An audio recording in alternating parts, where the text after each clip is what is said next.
सभी भाइयों को, सभी मित्रों को और सभी बहनों को ओम। ओम से ही प्रारंभ करेंगे। पिछले वीडियो में हमने सुंदरकांड का इंट्रोडक्शन पार्ट देखा और अब हम सुंदरकांड में प्रवेश करेंगे और श्री हरि विष्णु, भगवान श्री राम, बजरंगबली, इनसे आशीष मांगते हुए हम अपने विषय में प्रवेश करते हैं। तो आइए श्री रामचरितमानस जी के पंचम सोपान सुंदरकांड का अध्ययन प्रारंभ करते हैं। ओम। शांतं शाश्वतं प्रमेयमनघं निर्वाण शांति प्रदम ब्रह्मा शंभु फणीन्द्र सेव्य मनीषं वेदांत वेद्यं विभुं रामाख्यं जगदीश्वरं सुरगुरुं माया मनुष्यं हरिं वन्देऽहं करुणाकरं रघुवरं भूपालचूडामणिं नान्यास्पृहा रघुपते हृदयस्मदीये सत्यं वदामि च भवानखिलान्तरात्मा भक्तिं प्रयच्छ रघुपुङ्गौ निर्भरां मे कामादिदोषरहितं कुरु मानसं च अतुलितबलधामं हेमशैलाभदेहं दनुजवनकृशानुं ज्ञानिनामाग्रगण्यं सकलगुणनिधानं वानराणामधीशं रघुपतिप्रियभक्तं वातजातं नमामि। अब हम लोग सुंदरकांड में प्रवेश करने जा रहे हैं। जामवंत के वचन सुहाए, सुनि हनुमंत हृदय अति भाए।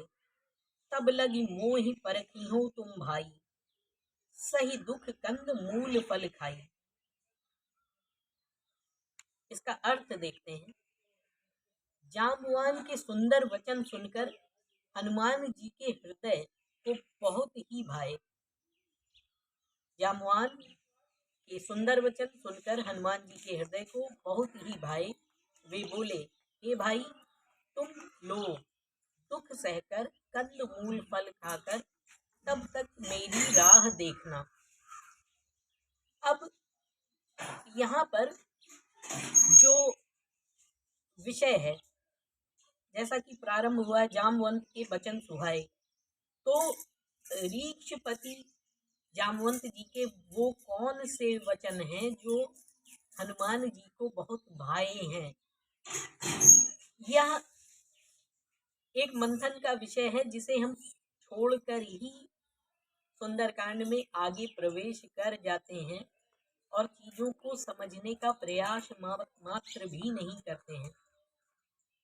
अगर आप लोग किष्किंधा कांड के अंतिम दोहे और चौपाइयों का अध्ययन करेंगे तो वहां पर आप देखेंगे कि हनुमान जी के और जामवंत जी के बीच में कुछ चर्चा हुई है और उसी चर्चा के साथ सुंदरकांड में आगे प्रवेश किया गया है। जैसा कि शुरुआत में ही आया है, जामवंत के वचन सुहाए। अब ये जामवंत के वचन सुहाए वो कौन से वचन हैं जो हनुमान जी को अति प्रिय लगे। किष्किंधा कांड पर आए तो हनुमान जी किष्किंधा कांड के अंत में जामवंत जी से एक प्रश्न करते हैं। जामवंत मैं पूछूं तो ही, उचित सिखावन देहु मोही। हे जामवंत जी, आप मेरा मार्गदर्शन करें और मुझे उचित सलाह दें। ये तो रामचरितमानस जी के रेफरेंस से बात हो गई, लेकिन अगर इसे हम आज के परिप्रेक्ष्य में समझने की कोशिश करें तो यहाँ पर ये देखा जा रहा है कि एक शिष्य अर्थात हनुमान जी, वो बलशाली होते हुए भी, पराक्रमी होते हुए भी, फुल कॉन्फिडेंस होते हुए भी कि ये कार्य मैं कर सकता हूँ, लेकिन सभा में उपस्थित वयोवृद्ध ऋक्षपति जामवंत जी से वो कहते हैं कि हे जामवंत जी, आप मेरा मार्गदर्शन करें और मुझे उचित सलाह दें। एक शिष्य के द्वारा एक गुरु के समक्ष यह प्रश्न रखा गया है और हमको यहाँ से ये पॉइंट समझना है कि हमें हमारी योग्यता क्या है। ठीक है, वो हमारे साथ है, लेकिन मार्गदर्शन हमें अपने श्रेष्ठ जनों का लेकर ही चलना है। अब हनुमान जी के प्रश्न के उत्तर में किष्किंधा कांड के अंत में ये जो चर्चा है वहां पर जामवंत जी का क्या उत्तर आया है। जामवंत जी कहते हैं, कहाँ ही रीछपति सुन हनुमाना, कहाँ ही रीछपति सुन हनुमाना, का चुप साधि रहा बलवाना। जैसे ही जामवंत जी से ये प्रश्न पूछा गया तो जामवंत जी ने कहा कि अपने लक्ष्य की ओर बढ़ो, तुम तो बलवान हो, तुम तो श्रेष्ठ हो। यहाँ से हमें क्या सीखना है? हमें यहाँ से ये सीखना है कि हमें अपने अनुजों को लगातार मोटिवेट करना है कि अगर तुम्हारे सामने कोई भी टास्क है, कोई भी लक्ष्य है, तो तुम समर्थ हो, तुम्हें ईश्वरीय शक्तियां प्राप्त हैं, तुम कर सकते हो। शिष्य ने गुरु के सामने समर्पण भाव से पूछा कि मुझे क्या करना चाहिए। जामवंत मैं पूछूं तो ही उचित सिखावन ने हो मोहि। इस पर जामवंत जी ने क्या कहा? कहाँ रीछपति सुन हनुमाना, का चुप साधि रहा बलवाना। अरे हनुमान, तुम तो शक्तिशाली हो, तुम्हारे लिए कौन सा कार्य दुष्कर है जो तुम नहीं कर सकते। तुम तो बलवान हो, अपने लक्ष्य की ओर आगे बढ़ो, तुम कर सकते हो, तुम्हारे अंदर क्षमता है, पोटेंशियल है, तुम कर सकते हो हनुमान, अपने लक्ष्य की ओर आगे बढ़ो। ये वर्तमान परिप्रेक्ष्य में यही संकेत है कि बड़ों को, अपने जूनियर्स को, अपने अनुज को मोटिवेट करना है। इसके अलावा जामवंत जी ने क्या और कहा है? कवन सुकाज कठिन जग माही, जो नहीं होत तात तुम पाही। राम काज लगी तव अवतारा, सुनतहि भयउ पर्वताकारा। जामवंत जी कहते हैं कि तुम्हारा तो जन्म ही ईश्वरीय सिद्धि के लिए हुआ है, राम के कार्य के लिए तुम्हारा जन्म हुआ है, तुम भला कैसे सक्षम नहीं होगे। अंत में क्या आया है? सुनता ही भयउ पर्वताकारा। ये हनुमान जी के लिए है। अब हनुमान जी सुनते ही भयउ पर्वताकारा, ऐसा नहीं कि वो पर्वत के आकार के हो गए। आप किसी भी बच्चे को मोटिवेट करिए, वो इतना एक्साइटेड हो जाता है कि अब मुझे मेरे बड़ों का समर्थन मिला, मेरे पिता का समर्थन मिला, मेरे चाचा का समर्थन मिला, मेरे बड़े भाई का समर्थन मिला, अब तो मैं ये कर ही डालूंगा। अब क्या दुष्कर कार्य बचा है मेरे लिए, अब तो मैं करूंगा ही करूंगा। He got such excited that सुनते ही भयउ पर्वताकारा। पर्वत का कोई आकार नहीं ले लिया हनुमान जी ने, वो इतने एक्साइटेड हुए, इतने मोटिवेटेड हुए कि यहाँ पर तुलसी बाबा को लिखना पड़ा सुनता ही भयउ पर्वताकारा। तो ये सारे विश्लेषण हमें करने होते हैं अपने धर्म शास्त्रों के अध्ययन के अंतर्गत, लेकिन विषयों में प्रवेश करने का भी हम प्रयास नहीं करते हैं। पुनः एक एक घटनाक्रम को आप अगर देखने की कोशिश करें कि जामवंत के वचन सुहाए, कौन से वचन? उचित सिखावन देहु मोहि, जामवंत में पूछूं तो ही उचित सिखावन देहु मोहि, किष्किंधा कांड का पाठ है। फिर जामवंत जी क्या कहते हैं? कहाँ ही रीछपति सुन हनुमाना, का चुप साधि रहा बलवाना। और उसके बाद में क्या कहते हैं?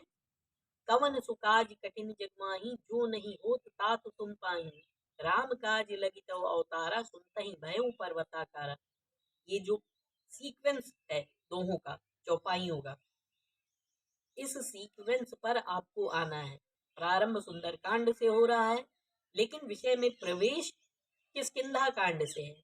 और फिर ये तो विषय को समझने का क्रम हो गया, और फिर उसके बाद में वर्तमान परिप्रेक्ष्य में हमें किस प्रकार से लेना है कि एक शिष्य गुरु से प्रश्न करता है, गुरु प्रश्न का उत्तर देता है, मोटिवेट करता है और उसके मोटिवेशन से शिष्य मोटिवेट होता है और अपने कार्य के लिए आगे बढ़ता है। और मोटिवेशन भी सामान्य मोटिवेशन नहीं है।